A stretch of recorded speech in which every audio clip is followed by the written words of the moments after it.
I'm Chris from North Wales Wildlife Trust, and on behalf of the Wildlife Trust in Wales, I would like to say a huge thank you to players of the National Lottery.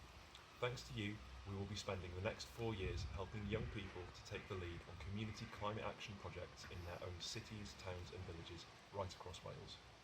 From the large-scale restoration of habitats such as wildflower meadows and peatland, to the establishment of local orchards and urban wildlife gardens, we will be empowering communities in Wales to stand up and help secure a better, greener future for both people and wildlife.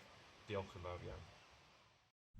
I'm Ian Thomas and I work for the Welcome to Our Woods partnership here in Treherbert in the Upper Rhondda Valley, South Wales. We've had some fantastic news today. We've been awarded £238,000 from the National Lottery Climate Action Fund. That work's going to allow us to do more work in woodlands like I'm in today, but also going to allow us to scope out ideas around electrical vehicle charging clubs for our community, around building homes from material that come out of a woodland like this. So I'd just like to say thank you to the National Lottery players really that make these grants even possible.